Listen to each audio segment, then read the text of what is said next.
Walaikum assalam. 4x Sapiti. It's a good one, I think. Hello. Um, নিশ্চয় ভালো আছেন সবাই আপনারা। আজকের দিন শুরু হয়েছিল 7:30 a.m. Right now, just got back and trying to do this today. You know, একদিন না আসলে অনেকে জিজ্ঞেস করেন কেন আসি না, তবে আর আমারও এটা মানে আমার এই অভিব্যক্তি বা রাজনৈতিক ব্যবস্থার উপর এই যে অসন্তুষ্টি, যেহেতু দেশের জন্য কথা বলি, যতক্ষণ পর্যন্ত না মোটামুটি একটা পর্যায়ে বাংলাদেশে আসছে ততক্ষণ পর্যন্ত কথা সবসময় বলতে হবে। ইভেন আমেরিকাতেও মনে রাখবেন, ডেমোক্রেসিতে কথা বলা number one priority for bringing changes. That's why যারা ডেমোক্রেসিতে কথা না বললেই, কিন্তু কথা বলতে না দিলেই বলা হয় অথরিটারিয়ান এবং ফেসিজম। মাথায় রাখবেন, এবং এই কথা বলাটাকেই স্বৈরশাসক এবং ফেসিস্টরা সবচেয়ে বেশি অপছন্দ করে। তাদের জানের দুশ্মন যারা কথা বলে, তারা চায় না আপনি কথা বলেন। কথা না বললে আপনি তাদের বন্ধু, কথা বললেই আপনি তাদের চিরশত্রু, এবং কি তারা আপনাকে ইলিমিনেট করার চেষ্টা করে যুগে যুগে ধরে। ফেসিস্ট এবং ফেসিজম যারা বা অথরিটারিয়ান দেশ যতটা আছে বা যত রেজিম আছে, তারা কথা বলা মানুষদেরকে সবচেয়ে বেশি অপছন্দ করে এবং এদের উপরই তাদের আক্রমণ, এবং এরাই সবচেয়ে বেশি নির্যাতনের শিকার হয়েছেন। এবং এটার সুস্পষ্ট প্রমাণ আপনার আমার চোখের সামনে বাংলাদেশে ঘটে গেছে, এবং আপনারা নিশ্চয়ই দেখেছেন। শুভ সকাল। I believe you were in Bangladesh or maybe in Malaysia, something like East Asia. Good morning. কথা বলার কারণে এবং কথা উচ্চস্বরে বলার কারণে সত্য কথা, ব্যারিস্টার ফুয়াদকে গতকালকে হেনস্থার শিকার হয়েছেন, আক্রমণের শিকার হয়েছেন। উনি প্রশ্ন তুলেছেন, আপনি যা ইচ্ছা তাই করেন আমাকে নিয়ে, হাত তুলবেন কেন? হাত তোলার অধিকার তো আপনার নেই। আমি এটা বলছি, হাত খাড়া তুলে, হাত ফেসিস্টরা তুলে, স্বৈরশাসকরা তুলে। যারা গণতন্ত্রে বিশ্বাস করে না, মানুষের বাক স্বাধীনতা, ফ্রি স্পিচ বা ফ্রি মিডিয়াতে বিশ্বাস করে না, তারাই এই কথাটা বলে এবং এই কাজটা তারা করতে চায়। ধিক্কার আপনাদের যারা এই কাজটি করেছেন, এবং পার্টিকুলার যে দলেরই হয়ে আপনি করেন না কেন, মাথায় রাখবেন এই দলের 12টা আপনি বাজাচ্ছেন। দলকে ভালোবাসলে এই কাজ আপনি করতে পারেন না। কেননা বর্তমান এই যুগে আমরা খুব সচেতন, বাংলাদেশের মানুষ খুব সচেতন, সারা পৃথিবীটা ডিজিটালাইজেশনের এই যুগে এই কাজ করবেন, ইতিহাস রেকর্ড হয়, ইতিহাস হয়ে থাকবে। মাথায় রাখবেন এই বিষয়টা। Ladies and gentleman, welcome to this live. আজকে অনেকটা বিষয় আছে, এর মধ্যে একটা বিষয় হলো যে মার্কা দেখেই কি আপনি ভোট দিবেন, নাকি ব্যক্তির যোগ্যতা দেখে ভোট দিবেন? এই প্রশ্নটা বা এই ডিবেটটা আবার এসকালেটেড হয়েছে সোশ্যাল মিডিয়াতে। বিএনপির ভারপ্রাপ্ত চেয়ারম্যান জনাব তারেক রহমান, উনি বলেছেন যে ব্যক্তি নয়, মার্কা দেখেই ভোট দিবেন, দান চড়া বা দানের শীষ দেখেই ভোট দিবেন, এবং এটাতে ডিবেট হয়েছে। এখন প্রশ্ন হলো, উনার মতামতের সাথে কি মানে আমাদের মতামতের পার্থক্য আছে? এখানে কিছু টেকনিক্যাল সাইড আছে। আপনি যদি ওভারঅল ইন জেনারেল মানে বুঝান, আপনি yes there is a disagreement undoubtedly, but আপনি যদি তার অ্যাঙ্গেলে দেখেন, তাহলে তার জায়গা হয়তো বা 1900 ঠিক আছে। কীভাবে আছে আমি আপনাদেরকে বলি, এটা নিয়ে আলোচনা করতে চাই। ওয়েলকাম টু দিস লাইভ যারা এইমাত্র যোগ দিলেন। উনি ফুয়াদ ভাইয়ের উপর এই বর্বরতা সত্যি দুঃখজনক, অবশ্যই দুঃখজনক। এই কাজটি কিছুদিন আগে অনেক মানুষের উপরেই করতে যাচ্ছে ফেসিস্টরা। এখন বিএনপির কেউ যদি এই কাজ করে, এর চেয়ে বড় দুঃখজনক ঘটনা আর হতেই পারে না, কারণ তারা number one victim of this kind of behaviour by fascist and authoritarian government. এখন আমরা দেখেছি একদম বিএনপি টপ টু বটম সবাইকে কিভাবে নির্যাতন করা হতো বিগত 17 বছরে, আরও যারা আছেন তাদের সাথেও। মানে এখন বলা হচ্ছে যে ধরেন ব্যক্তি আগে না মার্কা আগে। উনার বক্তব্য, উনাকে আমাকে বলছেন, মাসুদ ভাই আপনি যে কথা বলেন এটার তো সম্পূর্ণ বিপরীত, এই বিষয়ে নিয়ে বক্তব্য দেন। আমি বক্তব্য নিশ্চয়ই দেব। প্রথমেই উনি তার বিএনপির দলের মানুষ যারা আছেন তাদের উদ্দেশ্যে বলেছেন, মাথায় রাখবেন বিষয়টা। প্রথমে বলি যে যেহেতু উনি তার নিজের দলের মানুষের প্রতি, তার এই দলের নেতা হিসাবে, সর্বোচ্চ নেতার নীতি নির্ধারক হিসাবে বলেছেন, আমি ধরে নেই তার অ্যাঙ্গেলে হি ইজ রাইট, বিকজ উনি বলছেন তার মানুষকে, উনার মানুষকে, যে আপনাকে আমি নমিনেশন দিয়েছি, তাদেরকে আপনি ব্যক্তি দেখার দরকার নেই, আপনি বিএনপি দেখে বা দান ছড়া, দানের শীষ দেখে ভোট দিবেন। কেননা দানের শীষের কারণে আমি এইটা বাস্তবায়ন করব যখন দানের শীষ যাবে। ওই অ্যাঙ্গেলে সঠিক। Absolutely, he's right because he can say that because he's the leader of this party and উনি বলতে পারেন উনি কি বলবেন আমি তানে শীষ দিয়েছি লোকটা খারাপ তাকে ভোট দিবেন না এটা তো উনি বলতে পারে না যদি ওইভাবে ধরেন আপনি যে তার দলের নেতাকর্মীদের যিনি বলেছেন বাট যদি ইন জেনারেল কেউ বলে থাকেন উনি ছাড়া আর যদি কেউ বলেন দলের মানুষ না হয় আমি সেটার সাথে ডিসএগ্রি করি এবং আমার I am going to differ with him this person absolutely aggressively why এখন আসি যে টেকনিক্যাল সাইডটা ওনারটা উনি বলেছেন এখন আসি যে আপনি কি এটা করতে পারবেন করা উচিত না you should not do that if you are not a serious core partisan BNP কেননা মনে রাখবেন কিছু পার্টিজান মানুষ আছে পার্টির মানুষ যারা পার্টিজান আমাদের মতো লিবারেল না মানে বান্দর আসলে সে তার দলকে এসে ভোট দিবে দিস আর ভেরি লাইক এটাকে বলে মানে কোর পার্টিজান অন্ধ তারা এইটা ছাড়া আর কোনো কিছু বোঝে না the question is there is anything wrong with it? The answer is may not be wrong because he loves his party and he thinks his party's agenda is his agenda. I don't care about who is there. So, but Bangladesh in regards to Bangladesh or Bangladeshi point of view, আমি মনে করি আপনি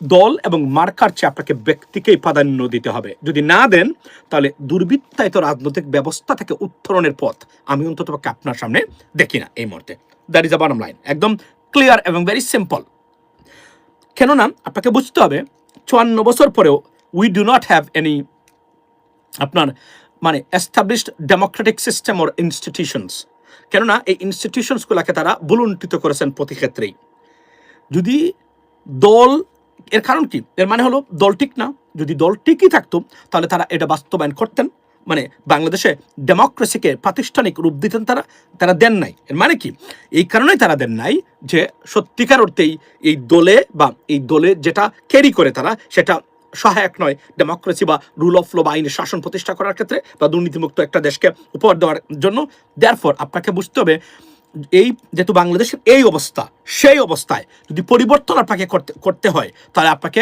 ভালো লোককে যেহেতু 54 বছরে আপনারা পারেননি এর মানে হলো এখানে ভালো লোকের অভাব কম অর্থাৎ ভালো লোকের অভাব এখানে সুতরাং আপনাকে ভালো লোককে রাজনীতিতে আনতে হবে এবং সংসদে পাঠাতে গেলে এবং রাজনীতিতে নীতি নির্ধারণী পর্যায়ে পৌঁছাতে হলে আপনাকে ভোট দিতে হবে ভালো লোককে কেননা এ party consist of people when you going to send good people means the party will consist of this people right so যখন এই পার্টি গুড পিপল দ্বারা হবে তখন পার্টি অটোমেটিকলি গুড ডিসিশন এবং সঠিক সিদ্ধান্ত এবং দেশের স্বার্থে এবং গণতন্ত্রের পক্ষের শক্তি হিসাবে কাজ করবে যখন আপনি রং মানুষকে ভোট দিবেন দেখুন আমি বলছি তো ওনার এই perspective he is right but let me explain why I don't think so when you think like that you are wrong That's what I'm explaining right now, ladies and gentlemen.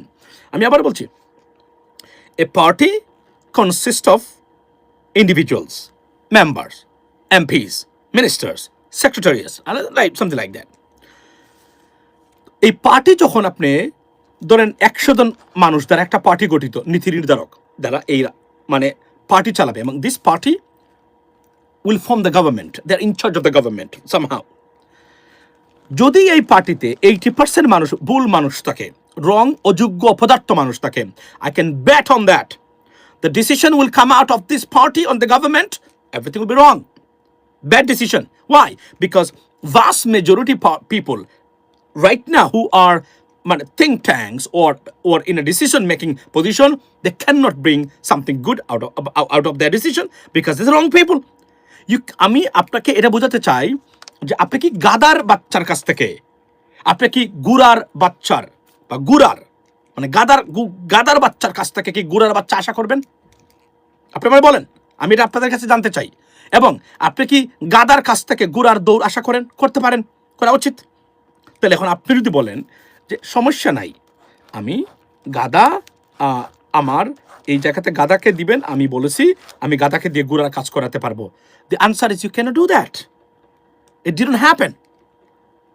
in the history of mankind আপনাকে গুড়ার দৌড়াতে হলে আপনাকে গুড়াকে আনতে হবে গাদা দিয়ে নয় so therefore if it happens it cannot contain or bring good stuff for the country and for the people therefore it may not be right I mean, in many occasions, ladies and gentlemen, that's what I can tell you. For example, আমি আবারও বলেছি যে, এবং আপনি দেখেন, এই যে আমাদের দেশে এই যে রং ডিসিশন হলো, একটু এক একটা জিনিস শেয়ার করলাম, পার্টিগুলা কেন, ধরেন কিভাবে পার্টি পরিবর্তন হবে, পার্টি পরিবর্তন হবে, এই যে পার্টি নিয়ে আমাদের মানে আমাদের অভিযোগ না, এই পার্টি ভালো না, এই পার্টির ভালো ডিসিশন দিতে পারে না, কেন দিতে পারে না? এই কারণে দিতে পারে না, পার্টি যারা পরিচালনা করেন রং মানুষ। এখন কিভাবে রং মানুষ আসেন? যদি ভোটের রাজনীতি শুরু হয় আর আপনি যদি রাইট মানুষকে ভোট দেন, রং মানুষকে পিছনে ফেলে, দেখুন আপনার ভোট কিভাবে নির্ধারণ করে আগামীর বাংলাদেশ। তখন কি হবে? ভালো মানুষ যাবে, যতই সে ভালো মানুষ মানে পাওয়ারফুল বা টাকাওয়ালা থাকুক না কেন, যদি রং মানুষ হয় ভোট পাবে না। আর যদি ভোট না পায় তাহলে রাজনীতিতে আর মানে রাজনৈতিক দলের ক্ষেত্রে তার গুরুত্ব নাই, কেন তার মানুষ তাকে ভোট দেবে না, তাকে সাইডলাইন করে রাখা হবে। যখন ওই ভোটে নির্বাচিত হতে পারবে, যদি ভোটের অধিকার প্রতিষ্ঠা হয়, তাহলে দলের কাছে তার গুরুত্ব থাকবে, বিকজ ক্ষমতায় যেতে চায় পার্টি। এর মানে কি, ভালো মানুষ দ্বারা তখন দল পরিচালনা হবে, ভালো মানুষ দ্বারা যখন দল পরিচালনা হবে, তখন রাষ্ট্রে গুরুত্বপূর্ণ সিদ্ধান্ত দেশের মানুষের পক্ষে আসবে। আর যখন রং মানুষ থাকবে বেশি, তখন রং মানুষের সিদ্ধান্ত আসবে, যেটা আওয়ামী লীগ করেছে। অর্থাৎ বোঝা গেল যে আপনি যখন ভালো মানুষকে দিয়ে ভালো মানুষকে ভোট দেবেন মার্কার উপরে উঠে, for the long run, right, আমি যদি বলি ফর অর এভারলাস্টিং থিঙ্কিং আপনার থাকে, তাহলে আপনাকে মার্কা এবং দলের চেয়েও ভালো মানুষকে ভোট দিয়ে প্রমাণ করবেন। কেন এটা প্রমাণ করবেন? যখনই আপনি দেখবেন যে চতুর্দিকে ভালো মানুষ এবং যোগ্য মানুষের জয় জয়কার, হোয়াটস গোনা হ্যাপেন, তখন এই দলই আবার ভালো মানুষকে নমিনেশন দিবে। আর আপনি যদি খারাপ মানুষকেই নমিনেশন মানে নির্বাচিত করেন, তাহলে প্রমাণ হলো এতটুকুই যে ভালো মানুষ আমার দরকার নাই, তো আমি যাকে বলি তাকে মানুষ ভোট দিচ্ছে আমার মার্কা দেখে। আপনার দেশের কোনো পরিবর্তন এবং আপনার জাতির সামনে এবং আপনার সন্তানের ভবিষ্যতের কোনো পরিবর্তন হবে না, আমি লিখে দিতে পারি। এবং এটা যদি কেউ ব্যর্থ এবং ভুল প্রমাণ করতে পারেন, ওপেন চ্যালেঞ্জ দিয়ে রাখলাম সোশ্যাল মিডিয়াতে, প্রমাণ করুন আপনার যদি গার্ডস থাকে যে আমার এই কথাটা মিথ্যা। আমি আবারও বলছি, মনে রাখবেন, এই দেশ পরিবর্তন করতে গেলে আমি আমার একজন সাধারণ জনগণ হিসাবে আমি বলছি, ভুল মানুষকে উনি নির্বাচিত করেছেন এমপির জন্য। আচ্ছা, এটা ওনার ডিসিশন ভাই, আমতারেক আর তারেক রহমান। আচ্ছা শুনেন, এটা আমি বলি আপনাকে। সো আমি আপনাদেরকে বলছি যারা আমাকে দেখেন নিয়মিত, this is my request to you, and special request, cordial request, and request with great respect, ladies and gentlemen, do not vote for wrong people, vote for good people. আমি আপনাদেরকে নিশ্চিত করে বলতে পারি, যখনই আপনি ভালো মানুষকে মানে নির্বাচিত করবেন, এই ইলেকশন, কেন আমি বলি 50 বছরের জন্য বাংলাদেশ কিভাবে মানে চলবে তা নির্ধারণ করবে এই আগামী ইলেকশন। ওয়াই? বিকজ এই কারণেই যে আপনি যখন ভালো মানুষকে সংসদে পাঠাবেন, ভবিষ্যতের একই দল, একই ব্যক্তি, মানে আপনার যিনি বলছেন বা যারাই বলেন যে আমি মনে করি যে মার্কাটা ইম্পর্টেন্ট, ব্যক্তি নয়, উনি ব্যক্তি খুঁজবেন, উনি খুঁজেছেন, কিন্তু তাকে খুঁজেছেন, ভালো মানুষকে দেওয়ার চেষ্টা করেছেন। তারা অনেক ক্ষেত্রে তারা ইকুয়েশন করেছেন অন্যভাবে, ভুল সিদ্ধান্ত আছেন ডেফিনেটলি, বাট অনেক এবার লেখাপড়া মানুষ যারা, মানুষের সংখ্যাটা বেশি, তারা দেওয়ার চেষ্টা করেছেন, আপনি কম্পেয়ার করেন গত অন্যান্য মানে সময়ের তুলনায়। সুতরাং এটা দাঁড়ায় যে উনারাই আবার বলবেন মানে লেখাপড়া জানা এবং যোগ্য মানুষ, সৎ মানুষকে দিতে হবে, না দিলে মানে আমরা নির্বাচিত হতে পারবো না এবং মানুষ ভোট দিবে না। যদি রং মানুষকে আবার প্রত্যাখ্যান করতে পারেন ভোটের মাধ্যমে, বাংলাদেশের আগামীর ভবিষ্যৎ দল দল করে মানে আকাশে মানে জ্বলবে ইনশাল্লাহ। আর যদি রং মানুষকে শুধু মার্কা এবং দল দেখে ভোট দেন, নিশ্চিত করে বলতে পারি আপনাদের পরিবর্তন বাংলাদেশের জীবনে হবে না, এই জীবনে বাংলাদেশে একটা মানে পরিবর্তন হবে না, আমি আপনাদেরকে নির্ধারণ করে দিতে পারি। কেন জানেন? কারণ রং মানুষ দ্বারা পরিবর্তন ইতিহাসে কোথাও সৃষ্টি হয় নাই, মানে সৃষ্টিশীল কাজ হয় নাই, ধ্বংসাত্মক কাজ হয়েছে। তার উৎকৃষ্ট উদাহরণ আমাদের সামনে শেখ হাসিনা এবং তার মানে যে লেসপেন্সার্স যারা, তাদের দিয়ে উনি প্রতিষ্ঠা করে গেছেন এই বাংলাদেশে। So ladies and gentleman, vote for right people, educated, honest, এবং যারা কমিটেড টু ব্রিং চেঞ্জেস। এর বাহিরে আপনি ভোট দিতে গেলে, আমি বলছি এটা আমি সাধারণ জনগণ হিসেবে বলছি, কিন্তু আমি যদি জনগণ হিসাবে মানে পার্টির মেম্বার হিসাবে পার্টি থেকে নির্দেশ দেই, সেটা আলাদা হতে পারতো, হবে হয়তোবা, কিন্তু এই মুহূর্তে আমি বলছি আমি মার্কা দেখে নয়, আমি ব্যক্তির একান্ত যোগ্যতা দেখে। আপনি কল্পনা করেন, আপনি 330 জন মানুষ, রাইট, 300 জন মানুষ আপনি মানে টোটাল 300 জন মানুষ ধরলাম নির্বাচিত হয়, আপনি লেখাপড়া জানা সৎ মানুষকে পাঠিয়েছেন এই সংসদে শুধু স্বচ্ছতার দুর্নীতিমুক্ত বাংলাদেশ এবং আইনের শাসনের শব্দে প্রকম্পিত হবে প্রতিটা সেশন, আমি আপনাকে নির্দ্বিধায় বলে দিতে পারি।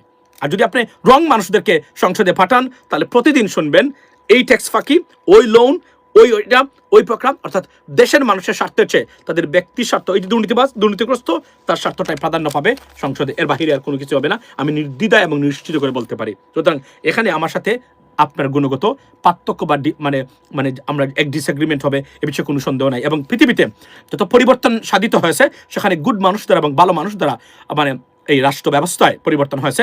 রং মানুষ কোনো পরিবর্তন আনতে পারে না, এবং পরিবর্তনকে ধ্বংস করার কাছে তারা প্রতিযোগিতা করে তারা ধ্বংস করেছেন, যার উৎকৃষ্ট উদাহরণ হলো শেখ হাসিনার বিগত সংসদ এবং বিগত সরকার, লেডিস এন্ড জেন্টলম্যান। তো এর বাহিরে আপনি যেতে পারবেন না। সেকেন্ড থিং হলো যে ধরেন আজকে আপনার আরও একটা গুড নিউজ বাংলাদেশের জন্য, সেটা কি গুড নিউজ হলো যে আপনার কি গুড নিউজ হলো যে ইউনাইটেড কিংডম এটা কিন্তু শেখ হাসিনার বিপক্ষে গেল, ভারতেরও বিপক্ষে গেল, এই শব্দটা শুনে না এখন মনোযোগ দিয়ে। 2029 সাল পর্যন্ত বাংলাদেশের শুল্কমুক্ত পণ্য মানে রপ্তানি করতে পারবে বাংলাদেশ ইউনাইটেড কিংডমের মার্কেটে। ইটস এ রিমার্কেবল ডিসিশন এবং একটা গ্রেট ডিসিশন বাংলাদেশের জন্য, মাথায় রাখেন বিষয়টা। এবং আজকে যে British high commissioner to Bangladesh, উনি ডক্টর মোহাম্মদ ইউনূসের সাথে দেখা করে এটা তারা নিশ্চিত করেছেন এবং কনফার্ম করেছেন। নট অনলি দ্যাট, 2029 পরেও যেটা হবে সেটা হচ্ছে অলমোস্ট 90% মানে আপনার কি এই যে পণ্য 2029 পরেও 90% শুল্কমুক্ত হিসাবে বাংলাদেশের পণ্য ব্রিটেনে ঢুকতে পারবে, অর্থাৎ মানে ব্রিটেনের মার্কেটে ঢুকতে পারবে। বিষয়টা খেয়াল করবেন, যে যুক্তরাজ্য থেকে শেখ হাসিনার বিষয়ে বা আওয়ামী লীগের বিষয়ে বা এই সরকারের বিরুদ্ধাচরণ করার উৎসব চলছে, সেই দেশের এই সময়ে সে সিদ্ধান্তটা তাদের বিপক্ষে গেছে এবং একটা রিমার্কেবল সিদ্ধান্ত বাংলাদেশের জন্য। এবং ডেফিনেটলি আওয়ামী লীগের যারা স্পেন্সার আছেন বা মানে ভারতীয় যারা আছেন, নিশ্চয়ই তারা খুশি না এই সিদ্ধান্তে, খুশি হওয়ার কথা না। কারণ তারা কি চান তারা চান এখন আপনার মানে পানিশমেন্ট দেওয়ার জন্য। দেখুন জুলকানের সারের ভাই, আপনি যদি দেখে থাকেন আমার ভিডিওটা, আপনি গতকালকে বলছিলেন বাংলাদেশকে পানিশমেন্ট দেওয়ার জন্য ভিসা বন্ধ করা হয়েছে, এবং আমি গতকাল প্রতিবাদ করে গেছিলাম।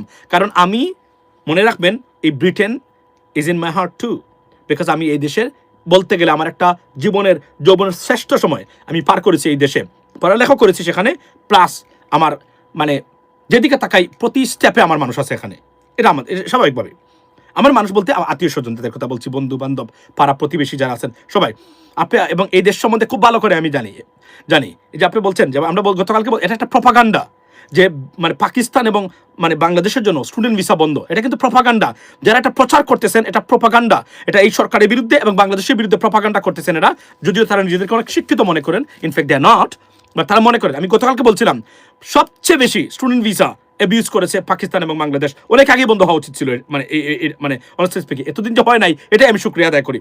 ফাইনালি তারা, এবং এটার থেকে ভালো জিনিস আসবে কিভাবে, যখনই এটা টাফ হবে তখন আমরা সঠিক পদ্ধতি অবলম্বন করব এবং প্রতারণা কমবে, আবারও দ্বার খুলবে বাংলাদেশের জন্য, নিশ্চিত করে বলতে পারি। কেননা মনে রাখবেন Bangladesh is the safest community in the United kingdom, বাংলাদেশিরা, এবং আমরা সব জায়গায় প্রতিষ্ঠিত তিনজন মেম্বার পার্লামেন্ট আছে এই মুহূর্তে বাংলাদেশের, এবং বিশাল ইন্ডাস্ট্রি আছে, কার ইন্ডাস্ট্রি যদিও এটা সিংহভাগই সিলেটিদের অবদান। এবং আজকের ব্রিটেন যেভাবে তৈরি হয়েছে সেটা বৃহত্তর সিলেটের মানুষই তা তৈরি করেছেন, এবং ব্রিটেনে গিয়ে পা দেওয়ার পরে মনে হবে এটাই আপনার দেশ, এই দেশে আপনি জন্মগ্রহণ করেছেন বাংলাদেশি হিসাবে। ইভেন আপনি কোনোদিন যান নাই এখানে, কারণ পরিবেশটা এমনভাবে তৈরি করা হয়েছে এবং তৈরি হয়ে গেছে অলরেডি।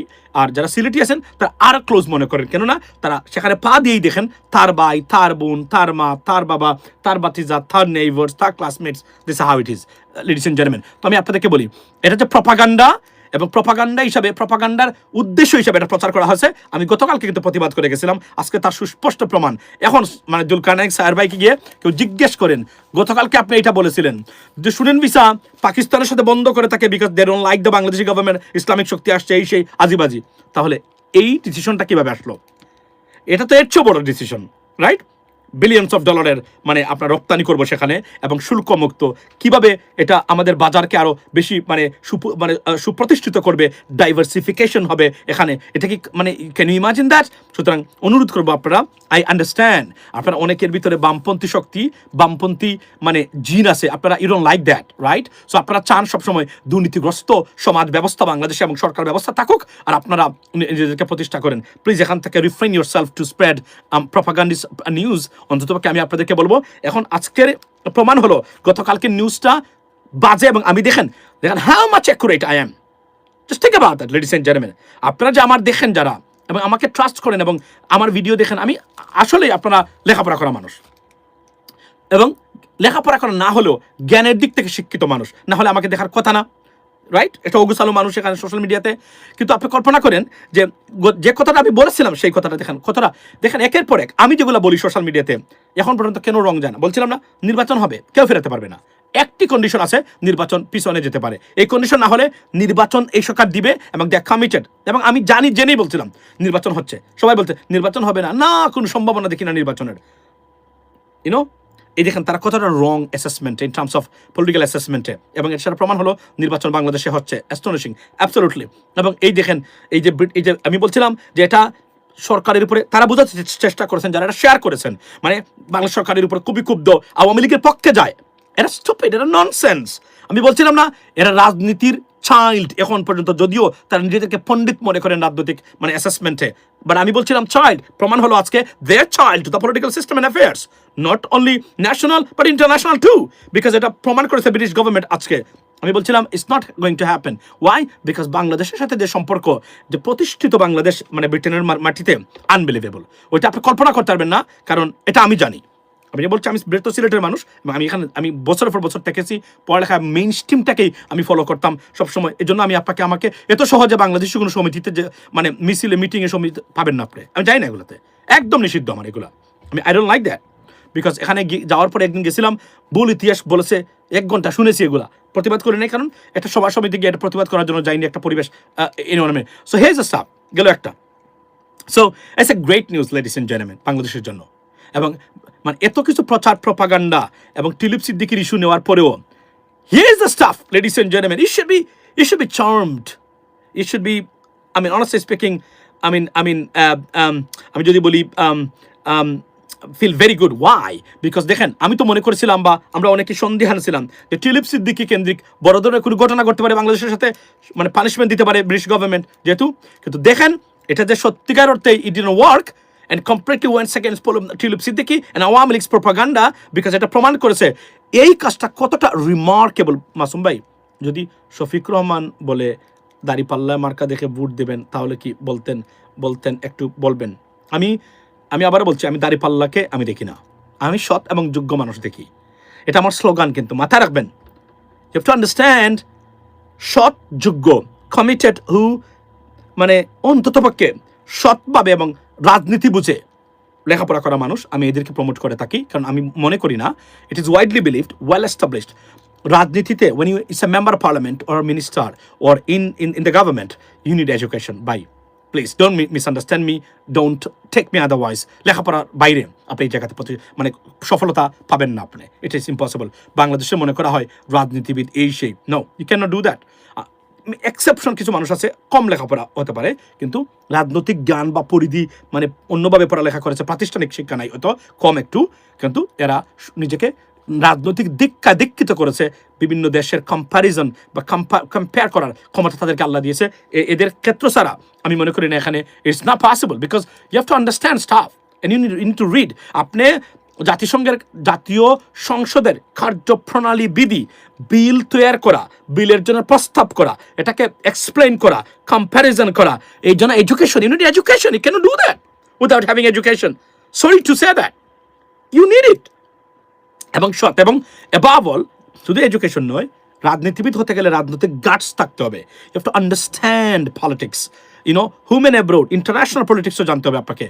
আমি তো বললাম, আপনি গিয়ে আপনার যাদেরকে এমপি হবেন 100 জনকে মানে আপনি এক জায়গাতে আনেন, জিজ্ঞেস করেন সেনেটর এবং কংগ্রেসম্যানদের মধ্যে পার্থক্য কি ইউএস, তখন সে আপনাকে জিজ্ঞেস করবে, জানে না তো, জিজ্ঞেস করবে আমেরিকার সেনেটর এবং কংগ্রেসম্যানদের সম্বন্ধে আমরা জানতে হবে কেন?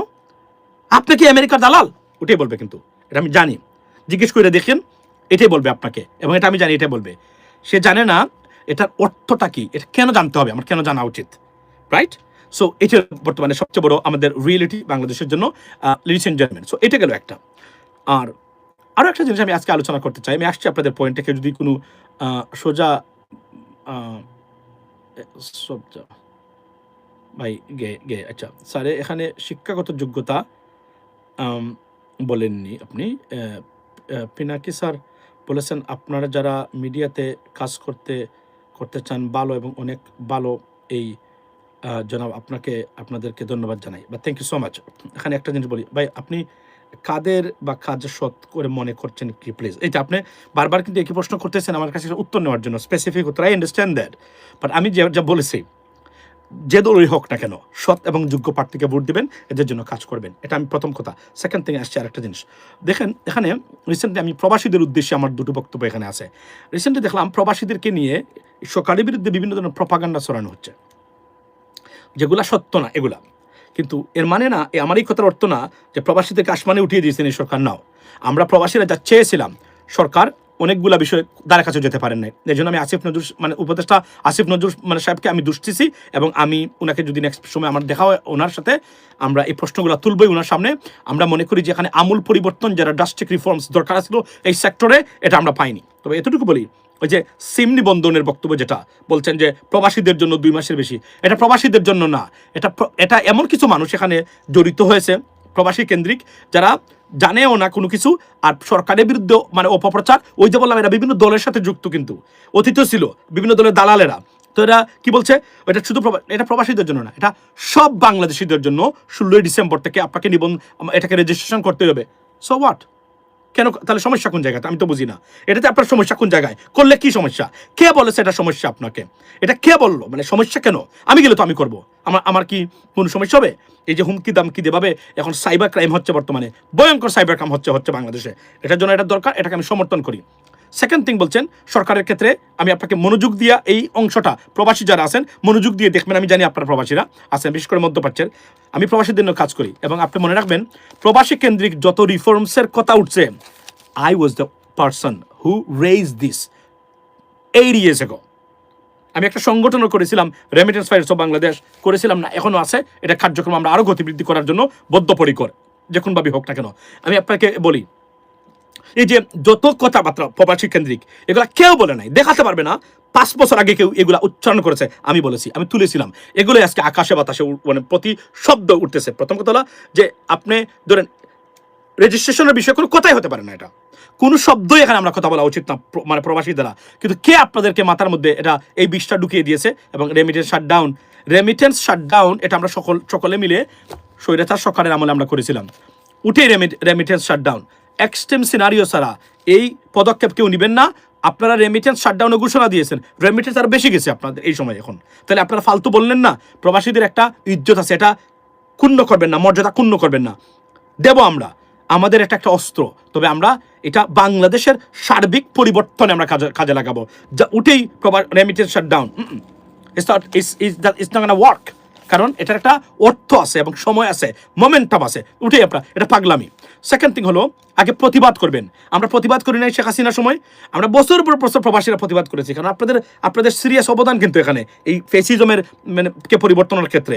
যারা বলছেন এখন, যারা মাঠে ছিলেন, তারা তো সেদিন আসছেন।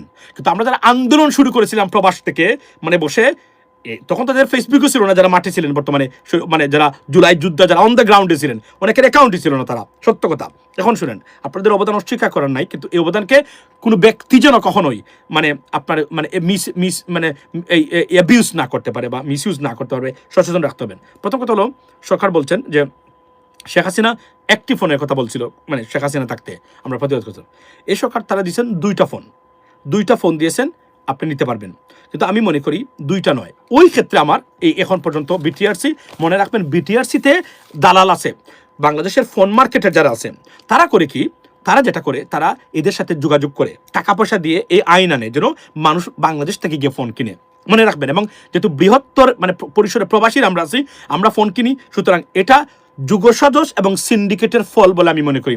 আমি মনে করি বাংলাদেশের প্রবাসীরা মিনিমাম 3টা ফোন নিতে পারবে, নেওয়া উচিত মিনিমাম।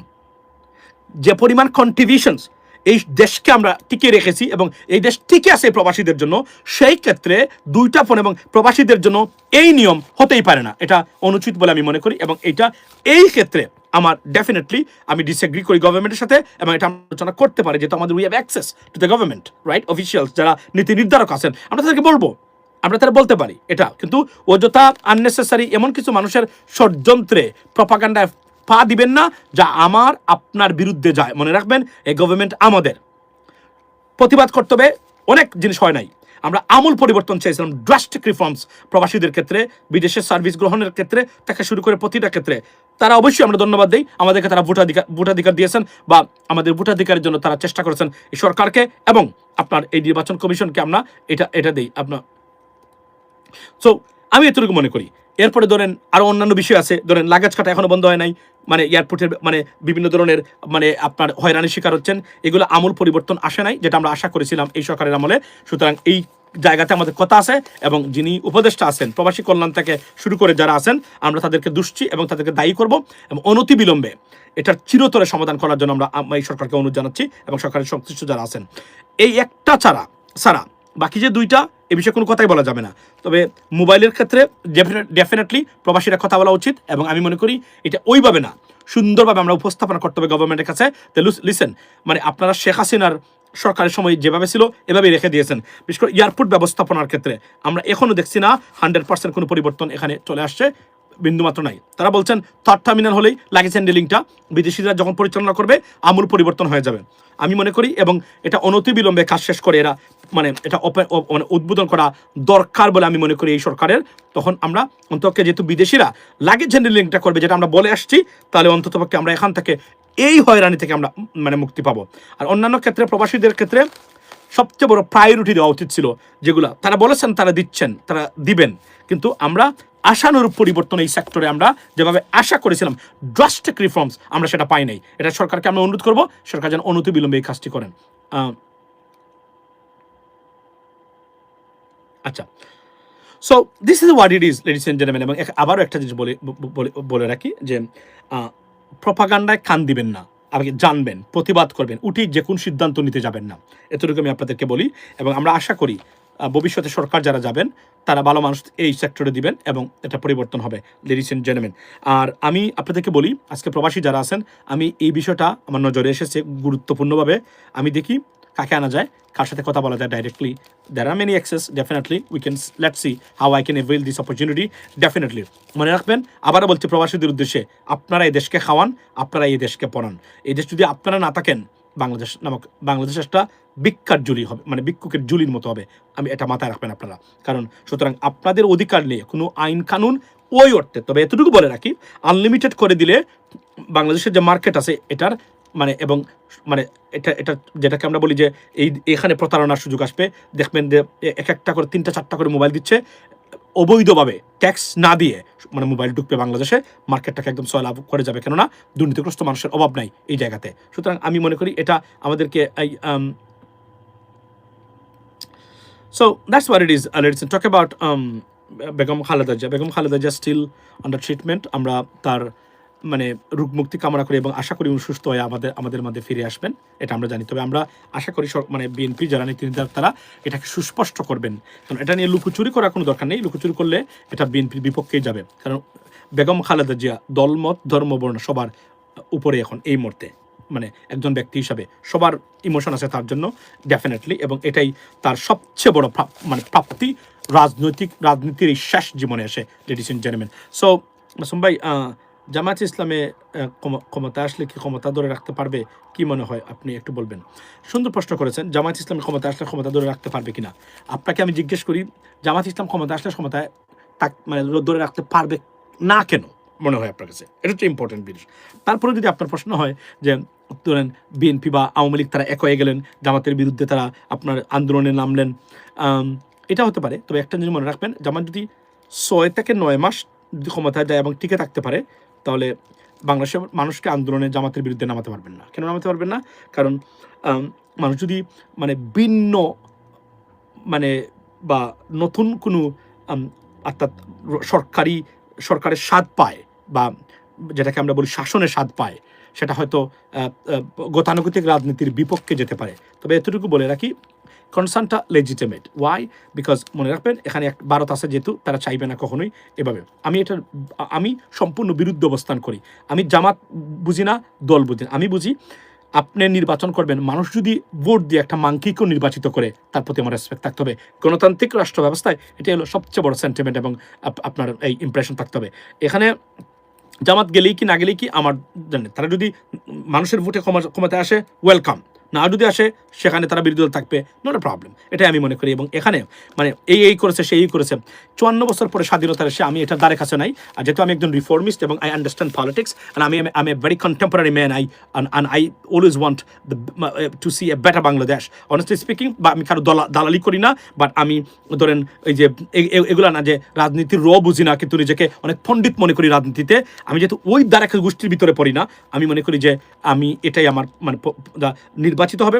আমি এখন 71 দেখতে চাই না, 72 নিয়ে দেখতে চাই না, আমি দেখতে চাই প্রগ্রেসিভ এবং পলিসি বেজ রাজনীতি এবং মানে শাসন ব্যবস্থা। এর বাহিরে আর আমার চিন্তা করার কোনো সুযোগই নেই। রাজনীতিবিদরা 54 বছর পরে এসে দেশকে মানে বিভাজন বা বিভাজিত করার মতো ঘটনা ঘটিয়ে দেশটাকে তারা শেষ করে দিয়েছেন। এই যে আজকে ধরেন আমি দেখলাম যে আনোয়ার হোসেন মঞ্জু, আপনার এই যে কি বলে এটাকে, এই আপনার উনি একটা মানে তারা একটা মোর্চা বা এটা কি বলে এটাকে মানে বাংলাতে ধরেন একটা গঠন করেছেন, মানে জাপার সাথে ওই যে আনিসুল মাহমুদ এবং আনোয়ার হোসেন মঞ্জু। আমি জন্মের পর থেকে আমার যেদিন মানে একটু বুঝতে শিখেছি, সেদিন থেকে আমি আনোয়ার হোসেন মঞ্জুকে দেখেছি মন্ত্রী এরশাদ সাহেবের আমলে, বুঝলেন আপনি।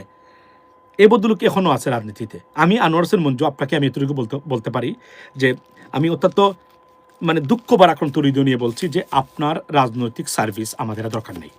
Please retire and stay at home and expect something better for your own life, right? আপনার রাজনৈতিক সার্ভিস বা রাজনীতির কোনো ধরনের কিছু আমাদের বাংলাদেশের জন্য নাই। আপনারা আমাদেরকে যা দিয়েছেন 54 বছরে, আমরা সেটা দেখেছি। আমরা নতুন প্রজন্ম, আমরা জানি আপনারা কী দিয়েছেন এবং কী দিতে পারবেন। সুতরাং আমি মনে করি আপনার এই বয়সে এসে রাজনীতি করা তো দূরে থাক, গড়ে বসেন, আল্লাহ নবীজির নাম নেন, আর সুন্দর একটা মৃত্যুর জন্য অপেক্ষা করেন। আপনার কোনো রাজনৈতিক দর্শন আমাদের দরকার নেই, কারণ 54 বছর পরে একটা প্রতিষ্ঠান দাঁড় করাতে পারেন নাই আপনার রাজনীতিবিদরা। আপনাদের এই রাজনীতিকে আমি ধিক্কার দেই, অ্যান্ড আমি বলেছি মানে থুতু নিক্ষেপ করি আপনাদের এই রাজনৈতিক ব্যবস্থার উপরে। কেননা এটা একটা ফেইল্ড রাজনীতি। আপনারা রাজনীতি করেছেন আপনাদের নিজেদের জন্য। আর আর মানে মানে আনোয়ার হোসেন মঞ্জু সাহেব, আমি আপনাকে বলি, ধরেন আপনি তো সারা জীবন রাজনীতি কেন করবেন? আপনি কি মনে করেন না যে আপনার জায়গা অন্য কোনো নতুন প্রজন্ম কেউ আসুক? এটা কি আপনার মনে করা উচিত না? যদি আপনি মনে করেন না থাকেন, এটাই আপনার সবচেয়ে বড় রাজনৈতিক ভ্রান্ত ধারণার উপরে আসেন। সুতরাং ইউ আর এ ফেইল্ড, আমি যদি বলি পলিটিশিয়ান, সুতরাং আপনি রাজনীতি করার দরকার নেই। আমি আবার বলছি যে রাজনীতিবিদ যারা সারা জীবন রাজনীতি করেছেন, এখনও আছেন 40 বছর রাজনীতিতে, 50 বছর রাজনীতিতে, দয়া করে আমি আপনাদেরকে বলছি আপনারা রিটায়ার করেন, আপনারা পেনশন নেন। আর যদি পেনশন সরকারে না দেয়, আপনাদের পেনশন দরকার নাই, কারণ আপনারা যারা রাজনীতি করেছেন কেউ গরিব হন নাই, বরং আপনাদের যা টাকা পয়সা বানিয়েছেন এর আরও 100 বংশ আপনারা খেয়ে ফুরাতে পারবেন না, এই যেভাবে আপনারা করেছেন। সুতরাং রিটায়ার, স্টে হোম, আপনার সার্ভিস রাজনীতি আমাদের